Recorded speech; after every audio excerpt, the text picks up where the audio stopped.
ambil gambar, kan, disebut dengan fotografi. Ya, kita bahasa kita tangkap gambar. Nah, tangkap tak apa lagi, tak apa nak ganat. Tapi kalau kita pergi belah Kelantan, Terengganu, depa pukul tu, kan? Kita tangkap depa pukul tu, pukul gambar dia panggil, kan? Kita pakai tangkap tu tak apa lagi, kan? Tapi dalam bahasa yang semua orang faham ialah fotografi, ya, fotografi. Tuan-tuan, ya, disebutkan adapun masalah gambar yang diambil menggunakan sinar, yakni flash, yang popular, kan, yang popular, yang terkenal pada masa kini dengan fotografi. Semua ini merupakan perkara baru yang tidak terdapat pada zaman Rasulullah sallallahu alaihi wasallam, para sahabat, tabi'in dan sebagainya. Adakah ianya dibolehkan dan dikira sama seperti dalam hadis Nabi yang bermaksud dengan persoalan menggambar ataupun seorang juru gambar? Ya, juru gambar yakni seorang tu yang menggambarkan, melukis. Apakah sama hukum dia? Kan? Mereka yang menentukan pengharaman ke atas gambar-gambar yang berjisim seperti patung dan seumpamanya tidak menganggap salah pada gambar atau menggambar yang serupa ini, khususnya yang tidak sempurna jisimnya. Tuan-tuan muslimin dan muslimat yang dirahmati Allah Subhanahu wa taala. Ya, disebutkan di sini bahawa orang-orang yang berpendirian bahawa haramnya gambar itu terbatas pada patung, maka bagi mereka fotografi ini bukan apa-apa, yakni bukanlah sama dengan kita mengukir patung, kan? Lebih-lebih kalau tidak sebadan penuh. Lebih-lebih lagi kalau fotografi ini tangkap gambar, bukan tangkap gambar daripada atas sampai ke bawah, tangkap gambar sekerat. Lagilah tak ada. Orang kata apa? Tidaklah sama seperti hukum membuat ataupun mengukir patung. Tetapi bagi orang yang berpendapat lain, apakah fotografi ini dapat dikiaskan dengan gambar yang dilukis, ya, menggunakan brus? Barangkali ilat atau alasan yang telah ditegaskan dalam hadis masalah pelukis, iaitu diharamkannya melukis lantaran menandingi ciptaan Allah, tidak dapat diterapkan pada fotografi ini. Sedang menurut ahli-ahli usul fiqh, kalau ilatnya itu tidak ada, yang dihukum pun, ya, yakni yang maklulnya tidak ada. Jelasnya persoalan ini adalah seperti apa yang pernah difatwakan oleh Syekh Muhammad Bakhit, yakni bekas mufti Mesir, bahawa bergambar dengan alat fotografi itu ibarat menangkap bayangan dengan cara yang diketahui oleh ahlinya tersebut, dan ianya sama sekali bukan cara yang dilarang oleh Islam. Pendapat ini, ya, disyarahkan lagi oleh Dr. Zulkifli Muhammad Al-Bakri, mengatakan sama dengan pendapat Syekh Muhammad Mutawalli Sya'rawi. Tuan-tuan, muslimin dan muslimat yang dirahmati Allah, kata Syekh Yusuf Qardawi, pengarang kitab ini, dia kata inilah pendapat kita. Meskipun ada juga kumpulan yang terus-menerus memberatkan persoalan ini dengan melarang semua jenis gambar dan penggambaran dan menganggap tidak boleh sama sekali walau apa jua jenis sekalipun dan rupanya, termasuk bergambar dengan fotografi. Namun begitu, mereka membenarkan jika ianya darurat ataupun dalam hal yang sangat diperlukan, seperti gambar pengenalan diri, pasport dan sebagainya. Semua itu tentu sekali tidak mengandungi tanda-tanda untuk mengagungkan diri ataupun bimbang ianya mencemari akidah. Ini kerana keperluan untuk bergambar tersebut sangat penting dan harus dititik beratkan daripada kepentingan gambar dengan cara melukis pada pakaian yang dikecualikan oleh Nabi SAW tentang pengharamannya. Tuan-tuan muslimin dan muslimat yang dirahmati Allah Subhanahu wa taala. Ya. Dr. Saleh bin Fauzan di dalam bukunya Al-I'lam menyanggah pendapat yang mengharuskan fotografi dengan berhujah bahawa ianya tetap haram dengan menukilkan pendapat Ibnu Daqiq Al-Aid. Tuan-tuan muslimin dan muslimat yang dirahmati Allah, makna kata tuan-tuan, dalam hal fotografi ni ada khilaf ulama. Ada khilaf ulama. Dan Syekh Yusuf Qardawi dalam perkara ni dia ambil pendapat yang mana?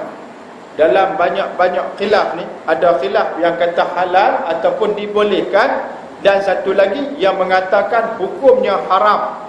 Syekh Yusuf Qardawi dia ambil pendapat daripada pendapat fatwa ataupun daripada Syekh Muhammad Bakhit bekas mufti Mesir, dan juga pendapat yang sama dikemukakan oleh Syekh Muhammad Mutawalli Sya'rawi.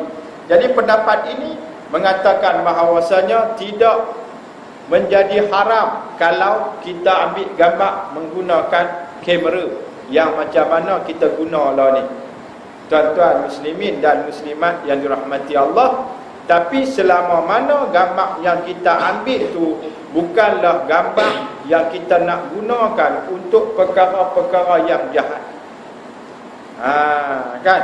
Walaupun gambar, kalaulah gambar tu yang tidak menutup aurat, contohnya gambar orang perempuan yang tidak menutup aurat, kemudian dipamerkan di khalayak, maka hukumnya tetap haram walaupun itu adalah gambar. Kan? Tuan-tuan muslimin dan muslimat yang dirahmati Allah Subhanahu wa taala. Jadi perkara ni tuan-tuan muslimin dan muslimat yang dirahmati Allah, walaupun dibolehkan, tetapi kita tengok cara gambar itu dipamerkan macam mana. Kalau dipamerkan pada kad pengenalan dan gambar itu adalah gambar yang menutup aurat, tak jadi masalah. Ya, kalaulah gambar itu tidak menutup aurat, walaupun pada kad pengenalan, ya, diserahkan pada orang lain, ya, yang bukan mahramnya tengok, tuan-tuan, dia tetap tidak dibolehkan. Itu bagi orang perempuan. Orang lelaki tidak masalah, gambar kepala aja, tak pakai kepiah pun tak apa, kepala dogel pun tak apa, ada rambut tak ada rambut pun tak apa. Tuan-tuan muslimin dan muslimat yang dirahmati Allah, itu satu. Kemudian yang keduanya, gambar ni bukanlah kita gantung kemudian kita agung-agungkan dia. Tak boleh kita gantung dan kita agung-agungkannya. Tak kiralah gambar siapa pun, kita gantung dan jangan kita agung-agungkan gambar tu. Macam mana orang-orang bukan Islam, mereka mengagung-agungkan keturunan ataupun nenek moyang mereka dulu dengan mereka gantung gambar-gambar keluarga mereka yang telah mati, kemudian mereka gantung pula bunga. Kita kalau buat lagu tu teruk, kan?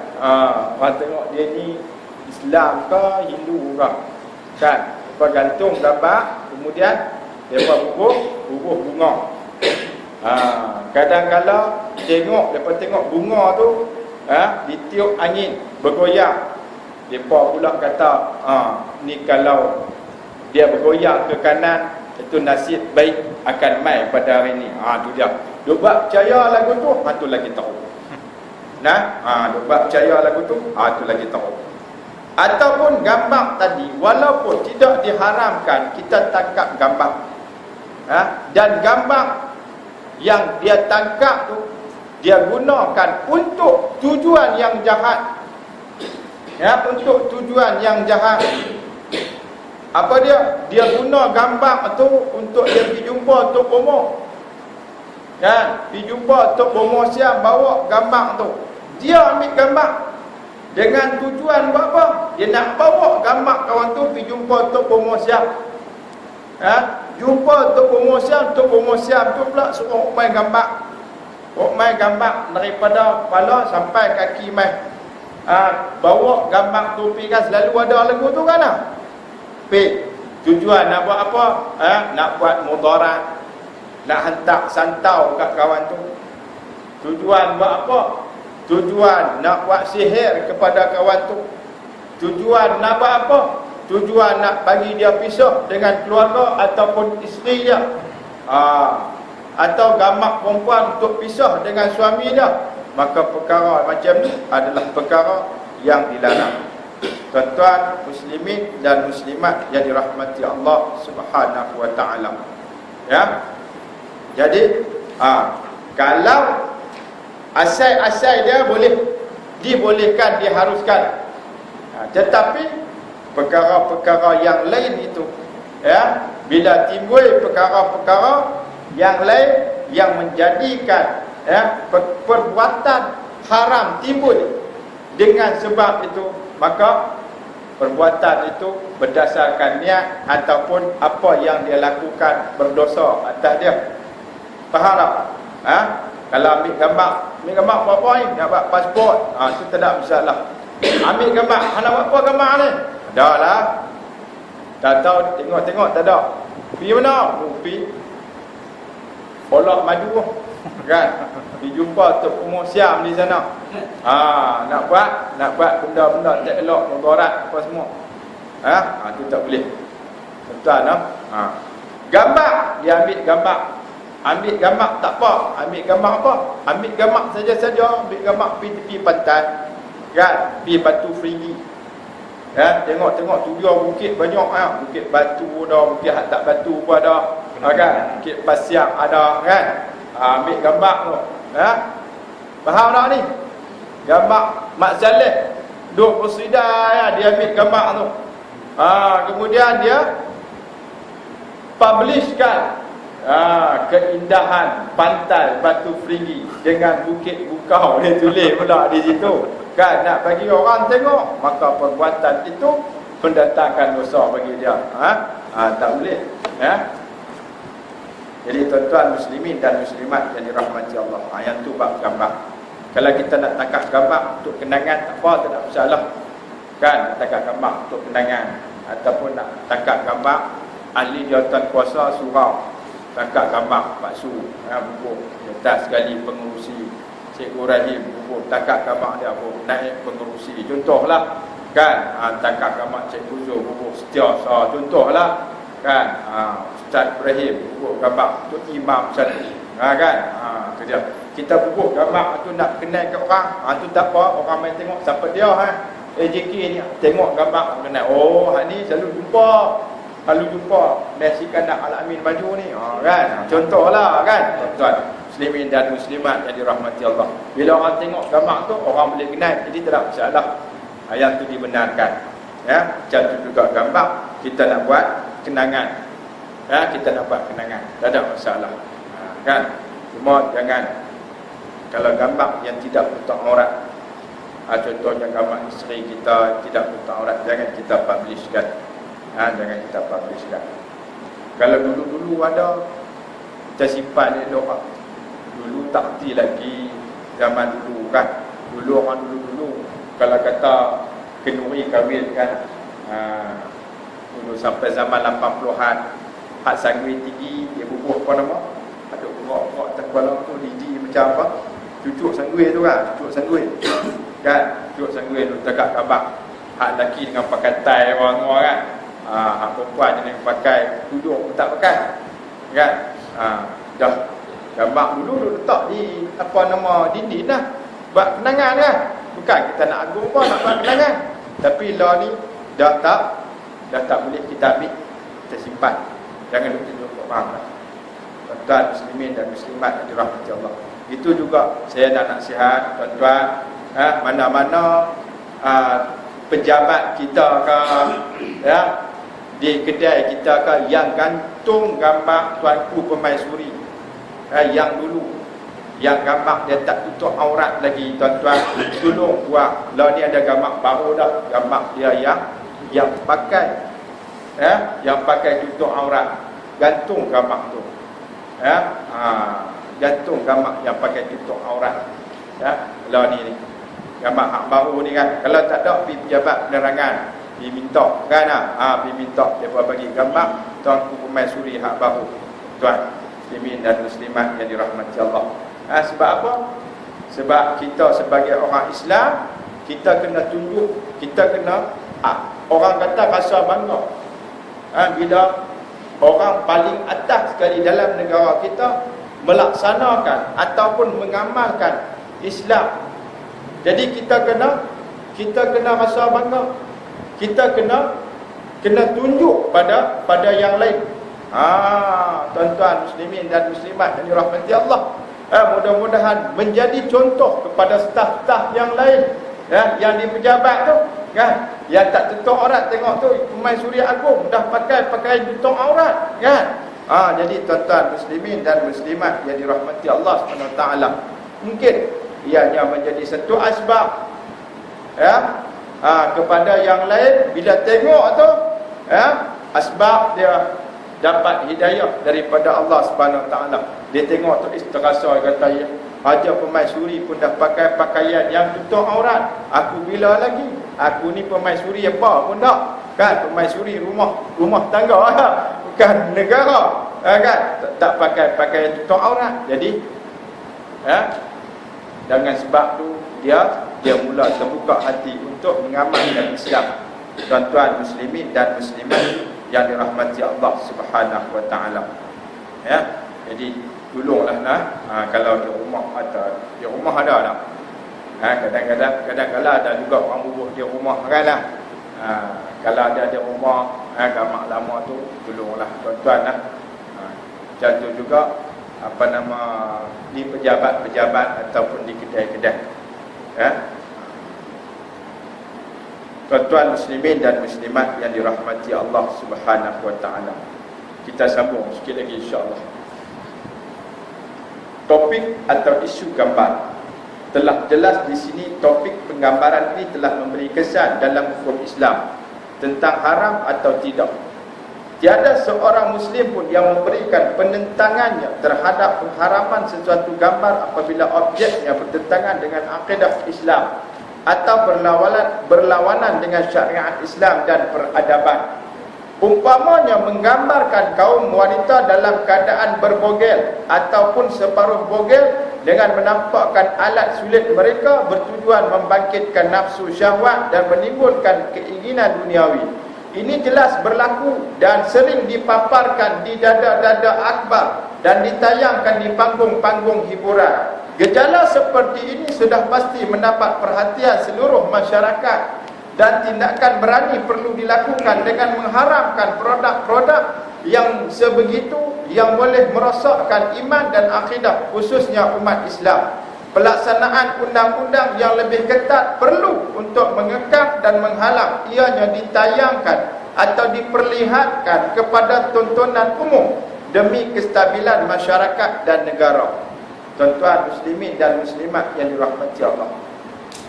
Jadi kalau kita tengok isu gambar yang dijadikan iklan-iklan yang tidak tutup aurat ni bukan hanya berlaku di negara kita. Malah kitab ni tuan-tuan Syekh Yusuf Qaradawi menggambarkan keadaan seluruh dunia yang menggunakan apa? Yang menggunakan gambar-gambar orang perempuan yang dieksploitasi. Nak jual tayar pun gambar perempuan. Tak ada pasal dengan tayar tu. Sungguh kan? Perempuan pula pakai skirt. Perempuan pakai skirt kan? Pakai baju nampak pusat, baju sekat tu, ketang ke dada pegang payung satu. Iklan apa? Jual tayar. Tak patut sangat kan? Semua boleh kata produk-produk, kalau buat iklan ada aja perempuan. sebagai model. Untuk apa? Untuk menarik perhatian orang. Tentulah perempuan-perempuan ni disuruh pakai pakaian yang menjolok mata. Kita duduk jauh pun tuan-tuan tengok iklan apa tu, hak tak pakai spek, tanya spek duduk dalam mana, Mazat tengok gambar apa ni kan. Nak tengok juga, walaupun yang tu gambar tapi nak tengok juga. Itu dia perkara-perkara gambar-gambar ni yang boleh menarik perhatian orang untuk tengok. Kita kalau tengok pun kita tak lapak nak beli kan.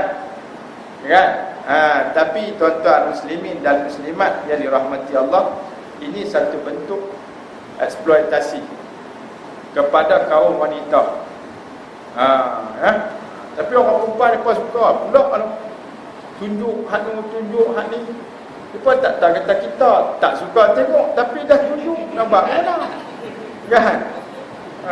Tuan-tuan muslimin dan muslimat yang dirahmati Allah Subhanahu wa ta'ala, yang tak ada iklan gambar hak orang perempuan ni, apa dia? Tak ada gambar perempuan, iklan tak ada gambar perempuan. Apa dia? Ayah jampi. Ayah jampi yang tak ada kita tengok gambar ayah jampi, yang ada gambar apa nama imam muda, pencetus rumah, gambar ustaz-ustaz kan.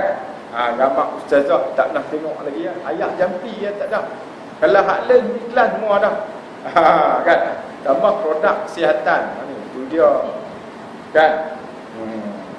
Telajak laris ke tak laris ke tak tahu kan. Macam-macam tuan-tuan muslimin dan muslimat yang dirahmati Allah. Kalau pakai tunjuk gambar orang perempuan tutup aurat elok, tak ada masalah lah. Kan? Lagi kita kata pula kepada produk syarikat tu dah tuan-tuan nak buat pelaris, kadang-kadang bukan buat pelaris, nak bagi orang minat tengok kan. Dia jual apa? Jual pil lansing. Jadi nak tunjuk gambar lansing tu mestilah tunjuk gambar. Mereka kata takkan gambar lansing tu nak tunjuk gambar orang pakai baju kurung, nak nampak lansing lagu mana kan. Kan, buatlah dalam bentuk saintifik ke gambar ke. Awak tak boleh semua tu kan, ataupun tulisan saja. Tak boleh kan. Tapi tak syok kena buat bagi nampak adil kan. Hak lansing tu nak tunjuk tinggal dia lansing semua kan. Dulu ada tayar spek, lah ni tak ada dah tayar spek. Kan, lah pakai rim tubeless. Itu dia. Apabila menggambarkan orang kafir, zalim serta fasik yang mana sewajarnya wajib ditentang oleh orang Islam kerana Allah SWT dan membenci mereka kerana Allah SWT semata-mata, tidak halal bagi seorang Muslim untuk bergambar atau menyimpan gambar seorang pemimpin yang mengingkari wujudnya Tuhan. Ini ada golongan etis yang mengingkari wujudnya Tuhan. Golongan apa ni? Golongan komunis yang tak percaya kepada Tuhan. Ataupun seorang pemimpin penyembah berhala mensyirikkan Allah SWT, menyimpan gambar seorang Yahudi atau Nasrani yang mengingkari kenabian Muhammad SAW. Ini pendapat yang keras ni tuan-tuan. Sampai kalau nak tangkap gambar pun, nak simpan gambar, nak gantung gambar pun, kalaulah gambar-gambar orang yang macam ni, tak patut kita simpan, tak patut kita tayang. Yang mana mengingkari kenabian Rasulullah sallallahu alaihi wasallam ataupun yang zalim, tuan-tuan muslimin dan muslimat yang dirahmati Allah. Begitu juga jika seorang muslim itu tidak mahu berhukum dengan hukum Allah SWT, atau orang yang menyebarkan perbuatan zina dan gemar membuat pencabulan terhadap masyarakat seperti artis dan bintang filem. Termasuk dalam pengharaman juga ialah gambar-gambar yang melambangkan penyambahan syirik dan sesat, upacara agama atau ritual yang berlawanan dengan Islam seperti berhala, patung salib dan seumpamanya. Barangkali juga kerana kebanyakan dari tikar permaidani, tirai dan kulit bantal yang diimport ke kota Madinah pada zaman Nabi sallallahu alaihi wasallam, gambar yang seumpama ini. Riwayat Al-Bukhari menyebutkan bahawa Nabi sallallahu alaihi wasallam tidak pernah membiarkan sesuatu yang dibawa ke dalam rumahnya ada padanya lambang salib, melainkan barang itu dibuang, iaitu dipotong atau seumpamanya dengannya, agar tidak terlihat salibnya lagi. Ibnu Abbas radhiyallahu anhuma meriwayatkan bahawa anna Rasulullah sallallahu alaihi wasallam fi 'amil fathi lima ra'a suwar allati fil baitil haram lam yadkhul hatta amara fa muhiyat. Maksudnya, sesungguhnya Nabi sallallahu alaihi wasallam fi 'amil fathi, pada hari pembukaan, pada tahun pembukaan kota Mekah, pada tahun Al-Fath, yakni tahun pembukaan kota Mekah. Lamma ra'a, bukan lima nah. Lamma ra'a, ketika mana? Lamma ra'a, ketika mana ia melihat as-suwar allati fil baitil haram, gambar patung-patung berhala yang berderetan di dalam Masjidil Haram, lam yadkhul, dia tak mau masuk, hatta amara famuhiyat, sehinggalah disuruh olehnya menghapuskan, lalu dihapuskan semuanya sekali. Tuan-tuan muslimin dan muslimat yang dirahmati Allah Subhanahu wa taala, yang ni perangai Nabi sallallahu alaihi wasallam yang sangat mulia, yang Nabi sallallahu alaihi wasallam dia ajak kepada kita supaya kita hindarkan daripada gambar-gambar yang tak sepatutnya. Tuan-tuan muslimin dan muslimat yang dirahmati Allah, ya, sebelum ni kita dah sebut dah tentang gambar apa? Gambar-gambar sultan ataupun gambar-gambar orang tertentu yang digunakan oleh kedai-kedai makan, ya, diletakkan dalam frame, digantung sebagai apa? Sebagai pelaris dan sebagainya. Tuan-tuan muslimin dan muslimat yang dirahmati Allah, perbuatan ini adalah perbuatan yang bertentangan dengan syariat Islam. Begitu juga tuan-tuan, kalaulah kita meletakkan gambar-gambar, ya, artis-artis yang diagung-agungkan, sampai orang nak pergi sentuh kita kes tangan dia, sampai terang tu. Tuan-tuan muslimin dan muslimat yang dirahmati Allah, begitu juga kita letak gambar pemimpin-pemimpin yang zalim, ya, kita agung-agungkan. Kalaulah gambar siapa pun, gambar ulama, ya, sampaikan gambar-gambar ulama sendiri, ya, kalau kita letak sebagai satu kenangan tidak masalah. Tapi kalau letak itu sebagai satu pengagungan, mengagung-agungkan, maka perkara itu patut dihindarkan, ya, tak boleh. Tak boleh kalau kita lekatkan gambar untuk sebagai satu kenangan, tak ada masalah. Tapi kalau letak itu sebagai satu lambang mengagungkan, tak boleh. Tuan-tuan muslimin dan muslimat yang dirahmati Allah Subhanahu wa taala. Ustaz, ya, pernah yang gambar apa pemimpin-pemimpin ni setengah-setengah dah macam kedai, ya, ada perasmian ke apa, bagi gambar buat kenangan lah. Sebagai contohnya, sebagai orang kata nak bagi, ada orang tengok ada pemimpin pun boleh main kedai tu.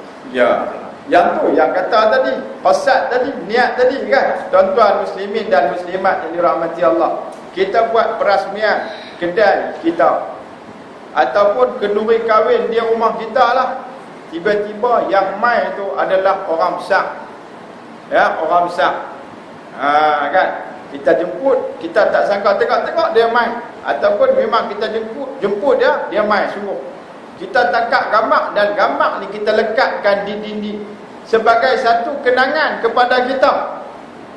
Kan, tuan-tuan muslimin dan muslimat yang dirahmati Allah, mungkin dia boleh, orang kata apa, gambar-gambar ni bila orang main dia jadi satu galeri dan orang berminat masuk. Sebab ada gambar-gambar kenangan tadi. Tak apa, jangan kita niatkan dia yang untuk dijadikan pelaris. Kan? Gambar tu adalah sebagai satu kenangan. Bila orang main, contohnya masjid ataupun surau ni, kan, ada orang besar main, kita tangkap gambar tuan-tuan muslimin dan muslimat yang dirahmati Allah, kan. Dan bila kita buat apa-apa program, kita masukkan gambar-gambar yang kita tangkap tadi, yang ada orang gambar orang besar-besar tu, ya, kita lekatkan di mata-mata tempat, ya, dengan tujuan apa? Kita buat satu program, tengok, program ni orang besar boleh main, ni kita nak buat program lagi, takkan hampa orang kecil tak boleh main. Itu bukan nama dia pelaris. Tuan-tuan muslimin dan muslimat yang dirahmati Allah, nah, kita boleh faham, no? Allahu a'lam. Ianya tidak diragukan kerana gambar-gambar dan patung-patung yang berada di situ melambangkan penyembahan berhala kaum musyrik Mekah dan lambang-lambang kesesatan mereka yang terdahulu, yang Nabi SAW suruh buat ketika mana pembukaan kota Mekah. Tuan-tuan muslimin dan muslimat yang dirahmati Allah. Dan satu lagi hadis yang panjang daripada Sayyidina Ali karamallahu wajhah. Kana Rasulullah sallallahu alaihi wasallam fi janazah ayyukum yantaliqu ila al-madinati fala yad'u biha wathanan illa kassara wala qabran illa sawwah wala suratan illa lattaqaha. Faqala rajulun ana ya Rasulullah, qala fahaba ahlul Madinah wa antalaqa rajul thumma raja'a faqala ya Rasulullah lam ada' biha wathanan illa kassartu wala qabran illa sawaitu wala suratan illa lattakhtuha. ثم قال رسول الله صلى الله عليه وسلم من عاد إلى شيء من هذا فقد كفر بما أنزل على محمد صلى الله عليه وسلم. رواه أحمد. Hadis riwayat daripada Imam Ahmad. Maksudnya suatu peristiwa, ya, kata Sayyidina Ali, berlaku satu peristiwa ketika Rasulullah sallallahu alaihi wasallam fi janazatin, dia menziarahi satu jenazah. Faqala, lalu baginda sallallahu alaihi wasallam berkata, yakni dia berkata kepada para sahabatnya, ayyukum yantaliqu ilal Madinah fala yad'u biha wathanan illa kassara wala qabran illa sawwah.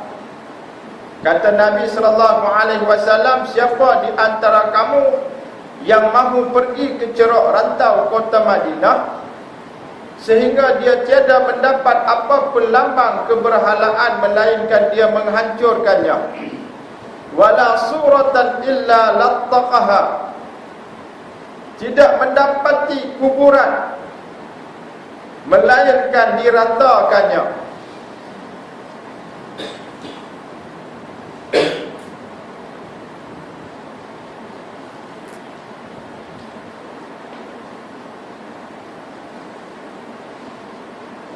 Dan kata Nabi, wala suratan illa lattaqaha, dan tidak mendapati gambar melainkan diconting-contingnya, dicorak-coretnya. Kemudian faqala rajulun, maka telah berkata seorang lelaki, ya Rasulullah, ana ya Rasulullah. Dia kata apa kat Nabi? Dia kata, saya ya Rasulullah. Kemudian qala,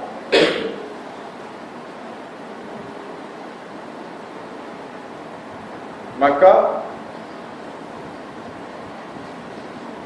fahaba ahlul Madinah, dikatakan, qala, telah berkata Ali, Ali radhiyallahu anhu berkata, dia kata apa? Fahaba ahlul Madinah. Bila lelaki tadi kata, yang Nabi kata, siapa yang sanggup pergi keliling kota Madinah ni, dia buat apa? Dia nampak lambang berhala, dia hancurkan. Dia nampak kuburan, dia ratakan.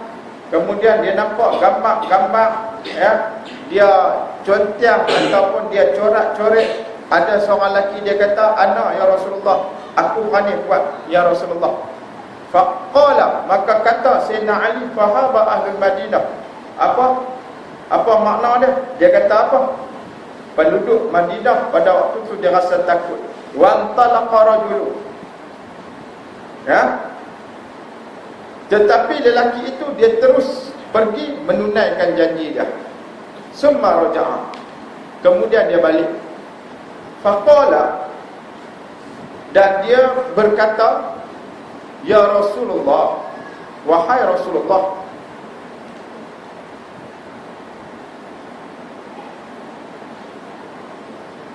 lam ada' biha wathanan illa kasartu.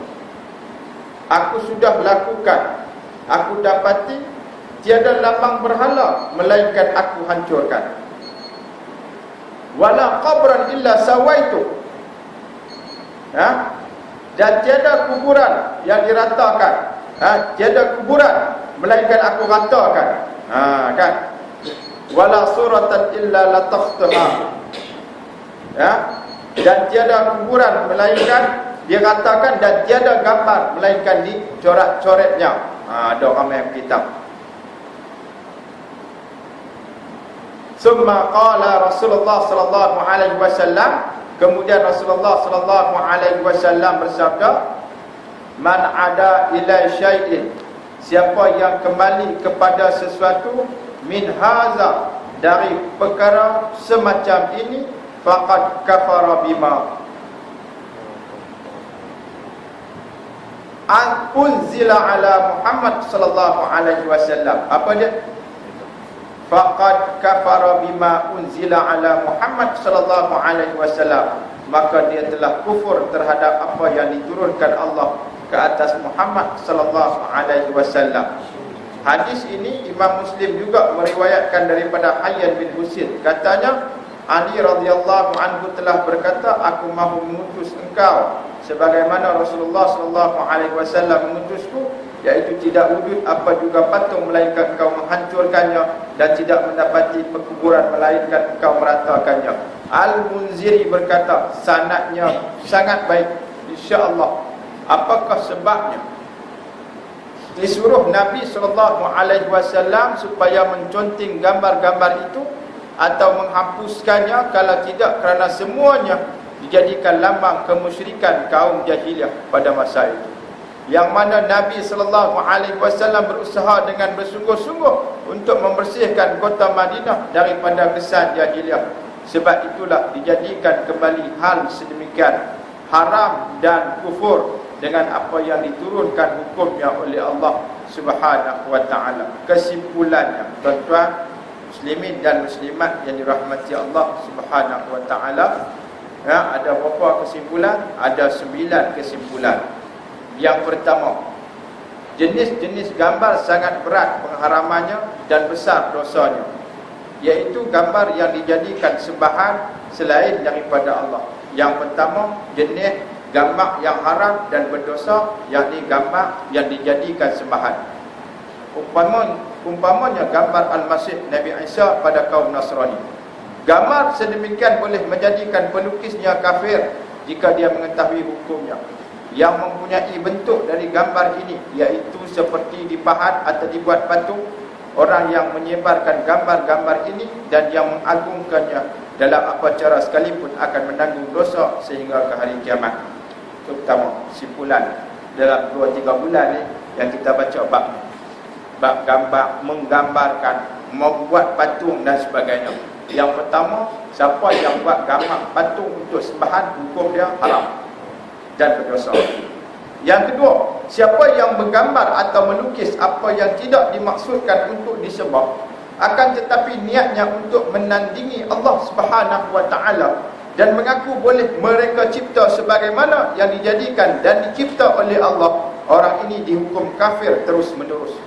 Siapa yang dia lukis gambar ataupun dia ukir patung dengan tujuan ataupun dengan niat dia nak menandingi kuasa Allah Subhanahu wa taala, kan, nak lukis, dia lukis macam mana gambar tu, macam mana benda hidup macam tu dia lukis, dia nak apa? Dia nak menandingi kuasa Tuhan, maka jadi kafir.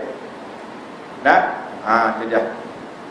Kemudian yang ketiga, gambar-gambar yang berdisip. Selain yang dinyatakan ada gambar-gambar berdisip yang sememangnya tidak bermaksud untuk dijadikan sembahan, akan tetapi dikategorikan jenis yang diagungkan seperti gambar raja, pemimpin dan seumpamanya dengan mereka untuk dikenang jasanya.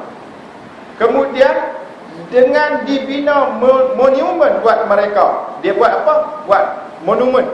Ya. Dalam hal ini tidak dikira gambar atau patung itu sempurna bentuknya atau separuh saja. Jadi tidak termasuk dalam perkara yang haram dan berdosa. Kalau buat gambar ataupun dia buat patung tapi tak sempurna. Dia buat gambar tapi tak sempurna. Macam patung elang dengan kayu. Zat. Kalau buat gambar patung, pun kita dah pi dah. Sebelum ni kira kesimpulan dah semua. Daripada yang kita bincangkan yang lepas-lepas. Ya, bulan lepas pasal gambar patung yang mana Nabi suruh kepak kepala, kan, biar bagi tak nampak sempurna. Kalau gambar tu ataupun patung tu dibuat dalam bentuk lengkap daripada kepala sampai kaki. Maka hukum buat tu berdosa, tuan-tuan muslimin dan muslimat yang dirahmati Allah Subhanahu wa taala. Nabi tu kepak sampai tak nampak bentuk benda hidup. Nampak bentuk macam pokok, bukan nampak bentuk binatang ataupun orang, sampai macam tu Nabi kepak kepala. Itu hal lepas kita dah ada dah. Baik. Selain itu gambar-gambar tidak berdisip. Yang keempat, ada pula gambar-gambar patung yang berbentuk benda-benda bernyawa tetapi tidak sama sekali dimaksudkan untuk dimuliakan, maka patung ini disepakati hukumnya sebagai haram. Macam saya sebut tadi, patung apa nama, berulang besar ke, patung kita kata kucing ke, kan, disepakati hukum dia adalah haram. Cuma dikecualikan untuk dihina seperti anak patung untuk kanak-kanak atau yang seumpamanya, iaitu patung yang dibuat daripada manisan untuk dimakan. Ya, cuma dikecualikan kepada anak-anak patung yang dimain oleh anak-anak kecil ataupun mereka buat manisan dalam bentuk patung, ambil makan, muka tokak kepala macam baulu lah, macam mana? Macam baulu dulu. Macam baulu ikan kan, baulu ikan ambil tokak kepala. Itu tak apa. Selain itu, gambar-gambar tidak berjisim seperti yang dilukis pada papan, pada kanvas untuk dimuliakan seperti gambar pemerintah, pemimpin dan seumpamanya, apabila gambar itu digantung di tembok-tembok rumah atau dipertonton kepada orang ramai, pengharamannya menjadi kuat. Lagi tu. Begitu juga mereka ini tergolong orang-orang yang zalim, fasik, mulhid kerana memuliakan orang sama seperti meruntuhkan prinsip Islam. Nampak? Tujuan dia apa tadi? Untuk memuliakan dipertontonkan kepada orang ramai, maka hukumnya berdosa, haram, tuan-tuan. Gambar yang tidak berjisim umpama binatang yang mempunyai roh dan bukan bermaksud untuk dimuliakan, akan tetapi dikategorikan daripada lambang kemewahan untuk dipamerkan di dinding-dinding rumah dan sebagainya. Perkara ini termasuk dalam hukum makruh. Adapun gambar pemandangan yang tidak bernyawa seperti pepohonan, pohon kurma, lautan, sampan, gunung ganang dan sebagainya, dan pemandangan semula jadi, tiada salahnya bagi sesiapa pun yang hendak menyimpannya, melukisnya atau bergambar di dalam rumah, selama mana ianya tidak mengalihkan hatinya dari menjalankan ibadat atau ketaatan kepada Allah Subhanahu wa taala, atau menariknya kepada sifat kemewahan, dan hukumnya adalah makruh. Yang ke-8, gambar-gambar yang ditangkap dengan flash, dengan sinar, iaitu fotografi, hukum asalnya mubah, dibolehkan, iaitu harus dan dibolehkan selama mana objek yang terdapat di dalam gambar itu tidak mengandungi unsur yang diharamkan, seperti memuliakan gambar tersebut atau mengagungkannya berlebihan di dunia, terutama sekali jika berkaitan dengan gambar orang fasik, penyembah berhala, orang yang mengingkari ajaran Islam dan Allah Subhanahu wa taala, gambar penganut komunisme dan seniman yang menyimpang dari agamanya.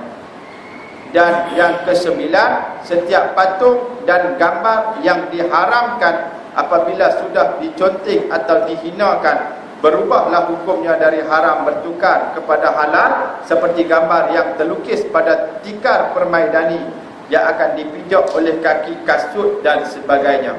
Wallahu a'lam bissawab. Itu 9 kesimpulan daripada tahun lepas sampai tahun ni. Kita membicarakan tentang apa? Tentang gambar, dan juga tentang patung. Jadi tuan-tuan muslimin dan muslimat yang dirahmati Allah, mudah-mudahan kita faham, kita dapat faham, dan perkara yang boleh mendatangkan satu dosa sebaik-baiknya kita hindar. InsyaAllah kita akan sambung tentang memelihara anjing tanpa keperluan di rumah. Kita bela anjing tanpa keperluan. Tak ada pasal. Orang kata apa? Pergi bela anjing tak ada pasal. Macam tu juga dipegang anjing tak ada pasal.